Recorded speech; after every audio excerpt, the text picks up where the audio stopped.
Hey guys, it's SoundKiller, and today I want to show you how to DJ and make dubstep mixes. I'm going to show you the basics of DJing here, how to mix dubstep tracks together. I'm going to be using as an example my favorite controller, budget-friendly, beginner-friendly DJ controller, the DDJ SV3 by Pioneer. This is not a sponsored video. This is actually the controller I bought with my money. However, if Pioneer does want to sponsor me in the future, I'm gladly open for sponsors. Anyways, I'm going to start with the basics here. So I'm going to go here into my browser, which is not here, or my computer. And I'm going to start by choosing the first track. I'm just going to load up Binary by Barely Alive and Rich Ride. Is going to play a little bit. And my second track is going to be the Crow's remix of Grillz. So I'm just going to start by playing Binary here. And while Binary is playing, I'm going to start queuing while having my volume down. I'm going to start queuing and start searching for the area that I want to play in Grillz. So if I go here, I know that I want the build-up, which is actually right here. So I don't have to skip over, but I want to show you guys how I'm going to choose. I know that this area here is the build-up. So what I want to do is that right after the drop,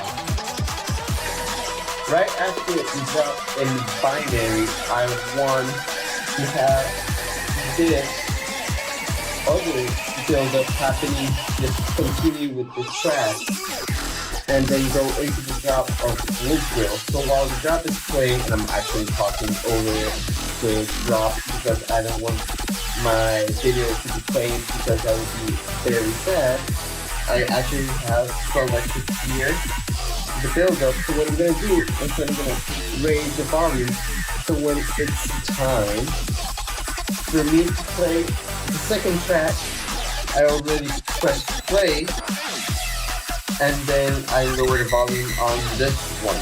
So what I'm going to do is I'm going to quickly press play, and then switch to the second track.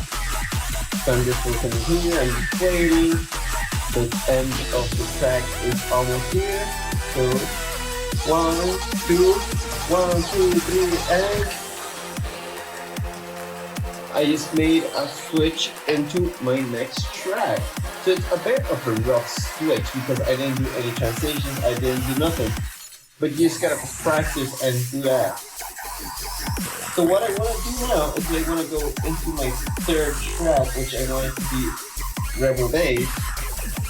And I just want to play the intro part for when this drop finishes. It's going to have this melodic break, which is going to sound really cool, and I'm going to be having it play together with this. So right after the drop finishes, which is actually a pretty long drop, so I have a little space to talk a bit, I'm going to wait. And while I do that, as you guys can notice, my BPM on this track is 145. So I'm just going to be going and BPM matching here so that both tracks are 150. Now there's no weird things happening here. 1, 2, 1, 2, 3, 4.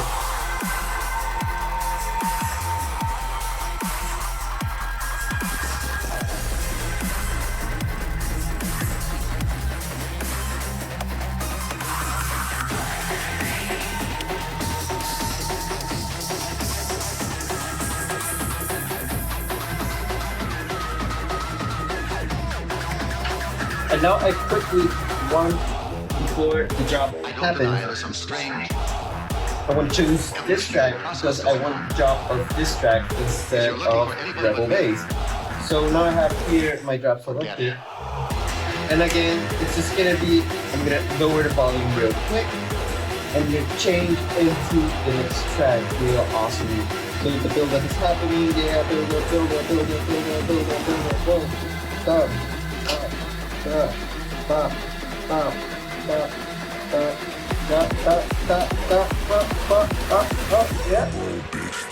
1, 2, 3, and oh yeah.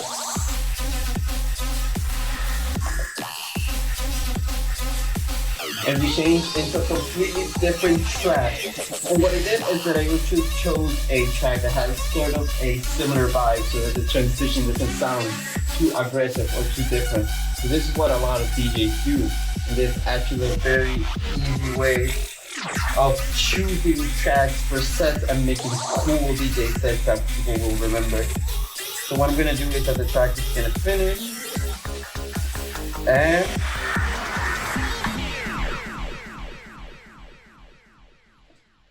and there you have it.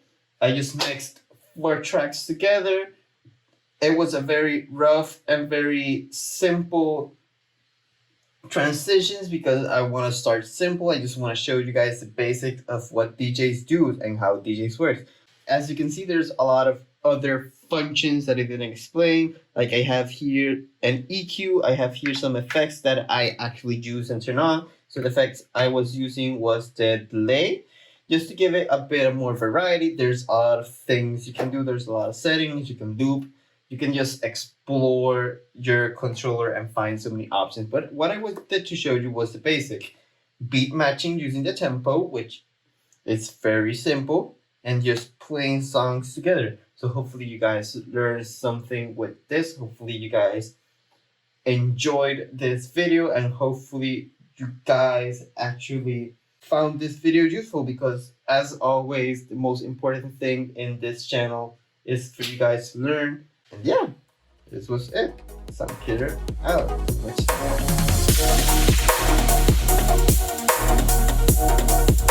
more.